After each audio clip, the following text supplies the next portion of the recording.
Hey, my son's wedding is starting. I regretted picking up the phone when I heard Mike's voice after so long. Huh? Kai is still in middle school, you know? What? I could hear a dumbfounded voice.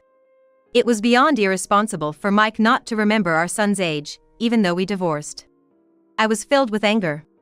Do you even know how old Kai is right now? Huh? He's about 20, isn't he? Despite the fact that Mike and I got married when I was 38, how could he possibly mistake Kai for a 20-year-old? I could only sigh at Mike's careless attitude. You're the one who abandoned us 11 years ago. Yeah, but we couldn't have a child together.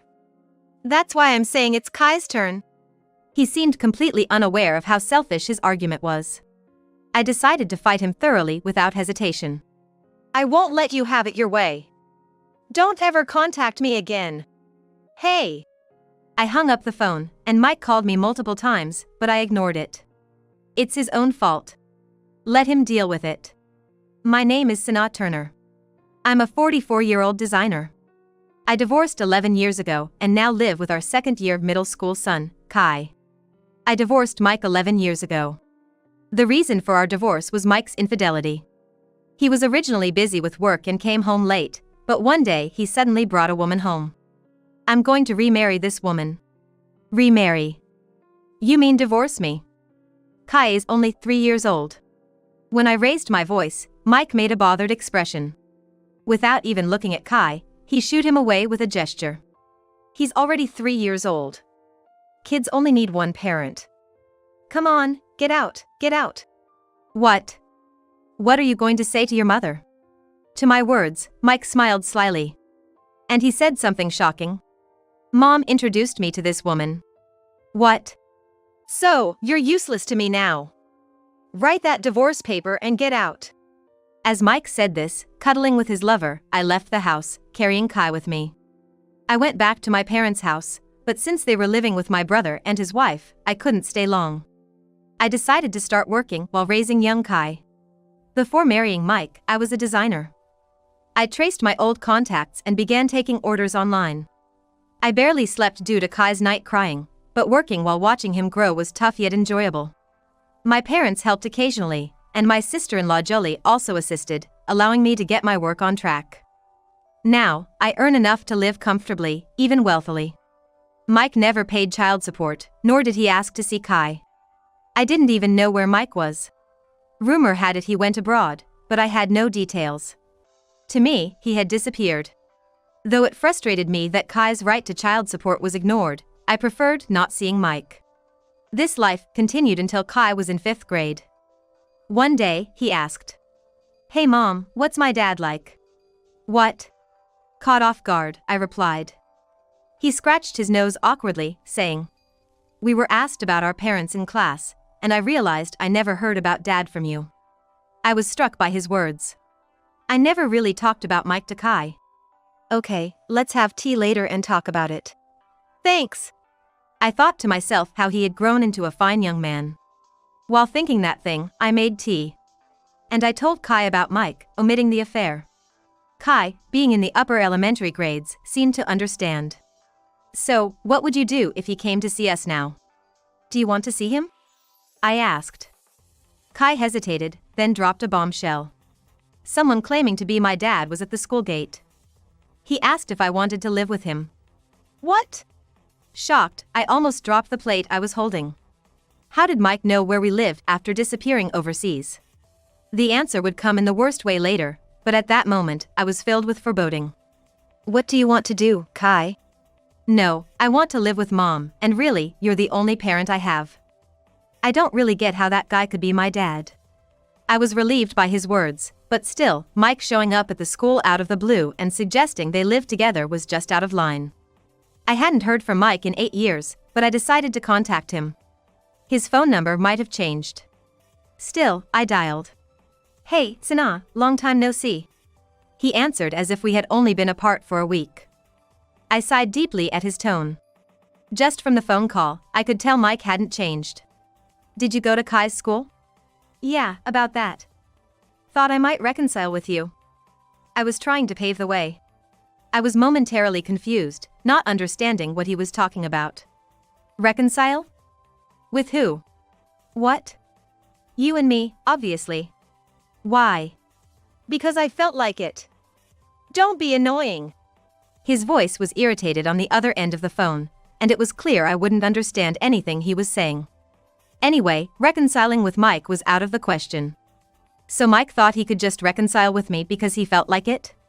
I wish he would stop making a fool out of people. Reconciliation is not happening. Kai wants to live with me, and he doesn't want to live with you. Mike clicked his tongue loudly on the other end. But seconds later, he cheerfully said something shocking. Then give me money. We didn't split assets, did we? What? We agreed no asset division in exchange for no alimony.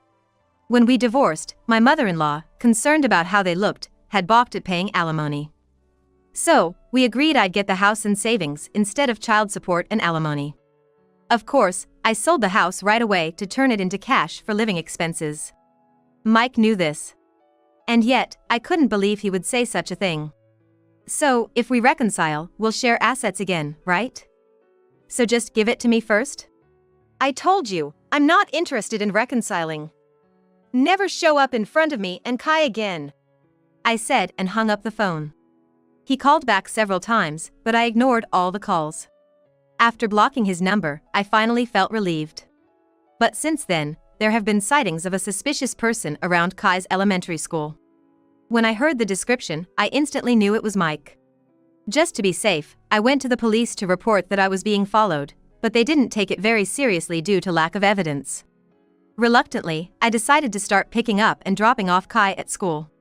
For several weeks, Mike didn't try to contact us, and the reports of the suspicious person died down. That's when I let my guard down. What Mike did that day was unforgivable. Mom, it's okay, you don't have to pick me up today. I'm going to hang out with friends. Are you sure? But it's fine. We haven't heard about any suspicious people lately. He was right, he had been cooped up a lot lately and probably wanted to play with his friends. So, I decided not to pick him up. However, Kai didn't come home even after curfew. He's late. I waited at the door, but there was no sign of Kai. I had a bad feeling and put on my coat to go outside. Oh, perfect timing! Mike! As I opened the door, Mike was unexpectedly standing there. I was confused. But then someone got out of the car, and I exclaimed loudly. Kai! Mom. Kai had tear streaks on his cheeks. I rushed out to hug him and glared at Mike. What did you say to Kai? Nothing special, right, Kai? Kai gripped my clothes tightly. I couldn't contain my anger towards Mike. He just smirked at me. Well, I'll come again. I just got back to the States and now I know where you live. Don't you ever come back. Even as I yelled, Mike didn't take me seriously and left laughing. For now, I got Kai inside and sat him on the sofa. What did he say to you? He said, your mom's a whore. The life you have now is all thanks to money she got from men you don't know. Hearing that made my head spin. That's not something you say to a teenager. Besides, I'm a designer. I've sold designs, not myself. Kai's eyes welled up again, and he clenched his fists on his lap. I was so mad. I wanted to say you're not like that, you're definitely not. But I couldn't talk back to him. Kai, just feeling that way is enough. Mike's words had hurt my child, more precious than life itself, to tears. I was boiling with rage. But first, I had to reassure Kai. I showed him my workspace and explained my job. I'm a designer, and I create these. Wow! You drew these, Mom? Yes, but it's our secret. Sure. Of course. Kai's eyes sparkled as he looked at my designs. I was relieved, but I couldn't predict when Mike might interfere again. So, I suggested moving to Kai. Kai, I was thinking, how about we move closer to Grandpa's house? Huh? Does that mean I'll have to change schools? Yes, it does. But Kobe will be there too. If I'm going to the same school as Kobe, I'm in. Kobe is my brother's son, the same age as Kai. They've been close since they were little, calling each other by nicknames. As they grew up, they became even closer, and despite living apart, they were best friends. Kai agreed to move without hesitation, and within 2 months, we moved closer to my parents' house and he started attending the same school as Kobe. Thanks to Kobe, Kai quickly fit in at his new school and enjoyed going every day. My parents and brother were thrilled that Kai and I had moved back nearby. However, Jolie, my sister-in-law, behaved differently towards me. She was kind to Kai but oddly cold to me. Hey, you're not planning to come back for good, are you? What? It's just that. You're not after the inheritance, are you? I have no such intentions. I was bewildered by the sudden change in the usually kind Jolie. So, I stopped visiting my parents' house unless they called me, and Kai started going there more often. My parents and brother, as well as Kai, were puzzled by this, but I couldn't speak ill of Jolie in front of everyone, so I just said I was busy with work. 3 years passed like this. Kai became a 7th grader. Maybe it's his rebellious phase, but lately, his responses are sparse. Still, as a parent, his growth makes me happy. In these 3 years, there was no contact from Mike. Jolie was still the same, but I was at peace. However, one day, a phone call changed everything. Hey, your son's wedding is starting. Hearing Mike's voice after so long, I regretted answering the call. What? Kai's just in middle school. Huh? His confused voice came through. I couldn't believe he didn't remember his own son's age. I was filled with anger. You don't even know how old Kai is? What? He's about 20, right? How could he think Kai was 20 when we divorced 11 years ago when he was 38? I could only sigh at Mike's carelessness. You're the one who left us 11 years ago. Yeah, but I didn't have any kids with that woman. That's why it's Kai's turn now. His selfish reasoning was apparent. I decided to fight back thoroughly. I won't let you have your way. Don't contact us ever again. Hey! I hung up, ignoring the multiple calls from Mike. He deserved it. At best, he should be in trouble. I changed my phone number first. But then, Mike called me again, even with the new number. Hey, you made me look like a fool. Now you're changing your number to run away? At that moment, I realized why Mike knew where I was. I confronted him calmly. You're connected with Jolie, aren't you? What are you talking about? Mike was clearly flustered. Bingo. I calmly laid out my deductions to Mike. You knew my address and even what Kai's school and face looked like, even though you haven't seen him since he was 3. All that info came from Jolie, right? The phone was cut off abruptly. I tried calling back repeatedly. But Mike didn't answer. Eventually, he blocked my calls, so I sent an email. Mike, having read it, called me back immediately. Don't you have a heart? That's exactly what I'd say to you. I retorted coldly to Mike, who was shouting without considering his own actions. By the way, Jolie's there with you right now, isn't she? Can she take the phone? Why would you think that? I mean, no, she's not here. His too obvious reaction was exasperating. I murmured the contents of my email to him. Kobe's father. That's not you, Mike. See, she's there, isn't she? Ah. It seemed Jolie had been eavesdropping on Mike's call. I calmly pointed out. This is just a coincidence. Right? Yeah, a coincidence. We just met up to reminisce, you know? Their transparent act made me sigh. 2 people alone in a hotel, reminiscing, huh? How did you know we're in a hotel? Hint, Jolie's purse. Her purse? Ah. A clashing sound came through the phone. But the location marker on my computer hadn't disappeared. You shouldn't have said anything. Now you can't prove we're here, can you? They sounded triumphant, but I couldn't help laughing. Jolie became a bit anxious at my laughter. What's so funny? Oh, Jolie, seems like your tail's already been caught, hasn't it? What do you mean, no way? Yes, my GPS is safe and sound. Hearing my answer, Jolie let out another screech. The only other person who would put a GPS on her would be my brother, her husband. Actually, I'm on the phone with my brother right now, so he's heard everything. What? Jolie screamed, obviously not expecting that. I had bought another smartphone separately. And had given only Jolie the new number. So, I had been on the phone with my brother the whole time.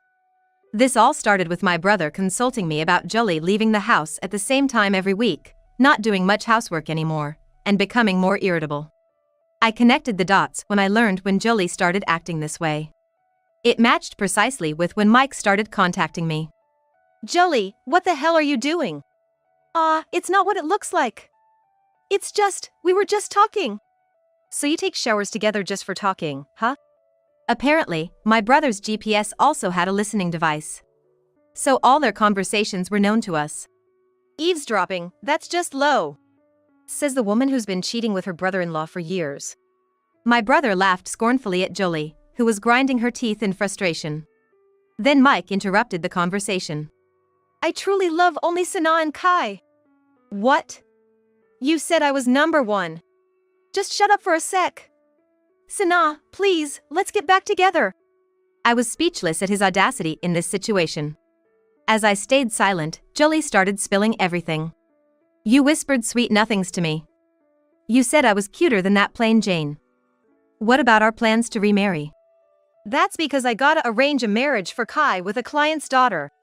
Mike's slip of the tongue revealed his true intentions. I knew from my research that his business ventures were failing. Essentially, he wanted to set Kai up in a marriage while enjoying the sweet life with Jolie. Using my beloved son as a pawn was absolutely unforgivable. I decided to reveal something. By the way, Jolie, did you know? The house where you and our parents live, the one that got remodeled? It's been in my name since that day. What are you talking about? Her predictable response made me burst into laughter. My brother continued the explanation for me. When we decided to live together, didn't I explain? Insurance money for me, the house for Sana. It was all decided from the start. But we're the ones living in the house. Still, you were the one who agreed to live together. Jolie broke down crying on the other end of the phone. She must have been deeply shocked, as she seemed to have no energy left to argue. Well, it doesn't matter who inherits what, you don't have any rights anymore. What, even divorce? You thought you had a say in that? But what about Kobe? Jolie clung desperately to that hope. My brother coldly revealed the truth. Kobe was the one who told me about the affair. What? I was surprised, too. I knew about the consultation from my brother, but I hadn't heard how he found out. I was on a business trip, and my mother went on a trip with friends. You brought Mike home. Ah. She seemed to realize what he was referring to. Mike also muttered quietly, that time, huh? Kobe came home early from school that day feeling sick. The school called me, and then about 10 minutes later, he called from a payphone. According to him, Kobe had called, crying, and said he saw his mother entering the house with a man who wasn't his father. He peeked from the garden and saw them naked and embracing. A mother showing such a disgraceful sight to her teenage son doesn't deserve to see his face. No, it's a lie. Kobe. Jolie sobbed. She adored Kobe. It is why she was cold to me as a target of her jealousy but couldn't be harsh to Kai, who was close to Kobe. Being rejected by her beloved son must have been devastating. Jolie's sobbing was the only sound coming through the phone. Well, we'll handle the rest through a lawyer. Your belongings will be sent to your parents' place later. Jolie had no response to that. My brother then told me he was done talking and hung up. You guys are cruel. Crueler than a man who doesn't even know his son's age and tries to use him as a pawn? You're really cocky. I retorted sharply to Mike's raised voice. He didn't seem to think it was his turn to be confronted. Your business partner, that's Sonoma Company, right? What about it? It's a big company, none of your business, woman. In response to Mike, who was breathing heavily, I read out an article. As of today, Sonoma Company has gone bankrupt, and the expected debt is up to $800 million. What? You've got to be kidding me. If you think it's a lie, check it out online. It seemed that Mike hurriedly searched at my words. And then he screamed. That guy. Are you kidding me? Won't I get my investment back? What am I going to do? Your company is in trouble too. How do you know? Mike, a misogynist who didn't support women's advancement in society, never even remotely imagined that I knew about such circumstances. So, I decided to inform him. I have someone in my business contacts who is knowledgeable about such things. That's how I found out about your company when I had it looked into. Did you even understand it? As expected, Mike, who had belittled me, was met with a snort from me. I could hear Mike's frustrated groans. I told Mike that we would have our final discussion tomorrow. And he reluctantly agreed to come. Upon hearing that, I hung up the phone. The next day, Mike and Julie came to the designated location together. It seemed that Mike had somewhat recovered, as Julie had her arm linked with him. However, when she saw the person I was with, her face turned pale, and she quickly moved away. You're right on time. Wait, it's not just you. I didn't say anything like that. I said so, and Julie glared at me with a piercing gaze. It wasn't me who addressed Julie like that. Mom, I asked for some time. Kobe, well, that. You don't have to say anything, I came today to say goodbye. In response to Kobe's words, Julie froze in place. Then, she moved away from Mike and clung to Kobe. I don't want to say goodbye. Hey, Kobe, let's live together, okay? It'll be fun, right? In response to Julie, Kobe looked down at her with a smile. It was a cold smile that I couldn't have imagined coming from the usually gentle Kobe. Think about it, though. In what world do you think a child would find it fun to live with their mother and her affair partner? Do you have any idea how shocked I was by the scene I witnessed from the backyard? Kobe calmly confronted Julie with a smile, and she remained frozen and trembling. Watching the scene unfold, I was certain that Kobe really was my brother's son. His way of showing anger was exactly the same. And that partner is the father of my best friend and cousin, Kai, Sanaa's ex-husband? How could you be so unprincipled? You're terrible. Who do you think gave birth to you? Julie snapped back, seemingly reaching her limit. Kobe pointed at her and laughed coldly. Unfortunately, it was you. Thanks for giving birth to me and for raising me. But you're not my mother anymore. Saying that, Kobe forcibly peeled the clinging Julie off him. She fell to the ground, stunned. Mike glared at Kobe. Then Kai, who had been silent next to Kobe, began to speak. I don't remember my dad, but I'm glad I don't. He's just a stranger to me, always has been, always will be. Living together? Impossible, we're strangers. Mike was initially dumbfounded, then his face turned red. But before he could retort, Kai continued. I don't care if I'm teased for being a mama's boy. My mom is my only parent, and if she remarries, that person will be my parent. You're out. Who do you think allowed you to be born? My mom, obviously. You just spread your seed. What? Mike was so bluntly rejected that he seemed to lose all energy to argue. Tears almost came to my eyes seeing Kobe and Kai's growth. They had been burdened, but they stood by each other. I was so proud of Kobe and Kai. We're off then. We're going to see a movie. We'll be back by curfew. Smiling, the two ran off. Their youthful spirits a bit of relief. I handed Mike a document. Sign this. It's a restraining order and compensation for this time. You too. My brother said, taking out a document from his pocket. What? That's too much. I'm in debt, please. Not my problem. Maybe sell your body? While I was dismissing Mike, my brother was pushing Julie away. I'll agree to the divorce. But let me live with you. I'll do anything, even housework. We can manage the housework ourselves. Kobe and I don't need you. You're a corrupting influence. Julie's face went from pale to bloodless at my brother's merciless words. But he continued to lay into her. Just as I was feeling a tiny bit of pity for her, Mike clung to me. Is there really no chance of us getting back together? No chance at all, because I'm engaged now. What?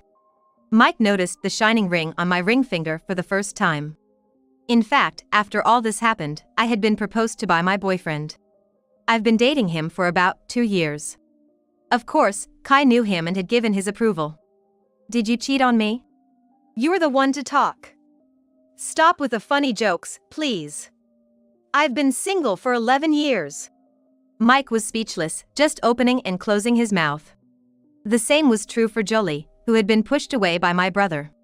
They both signed the papers with pale faces and then sat down on the spot. My brother and I glanced at them and left. The next day, my brother filed for divorce. When Julie's parents came to our parents' house to apologize, my brother's smile was so cold that even I, his sister, felt scared. The compensation from Julie's side was covered by selling her parents' house. And now she and her elderly parents, unable to work, are living in a rundown apartment, working day and night to pay back the compensation and cover living expenses. My brother was deeply hurt by Julie's affair, and he was bedridden for a few days. Kobe tenderly took care of him, and my brother quietly cried. Kobe also cried secretly sometimes. They really were father and son, and I found it endearingly ironic. It turned out that Mike and Julie's affair started after our divorce was finalized. Mike's mistress, brought by his mother, ran away soon after, so Mike approached Julie in an attempt to win me back. Mike was good-looking, despite his awful personality. And Julie, 5 years younger than him, was apparently swayed by this handsome man. Mike, now having lost his heir and his money, was disowned by his family and is working tirelessly in day labor. His salary almost entirely goes to my alimony, and he can't afford to rent a house, so he's sleeping in friend's house, then soon got kicked out there. I heard through the grapevine. My inability to sympathize with him probably stems from my intense dislike for him. Kai has become incredibly reliable since then. I don't know what changed in him, but it's something to be happy about. Yet, as a mother, I can't help but feel a little sad about it.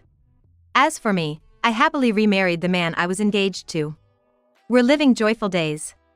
And Kai is very attached to him, sometimes goes out with him without me. Recently, I found out I'm pregnant. I haven't told my husband or Kai yet, but just imagining their happy faces knowing this fills me with joy. Today is my birthday. My husband and Kai are secretly preparing something. I'm looking forward to their surprise, but I have my own surprise for them. Let's have some tea. The sunlight streamed through the clouds. I smiled thinking it was like angels announcing the news to them before me.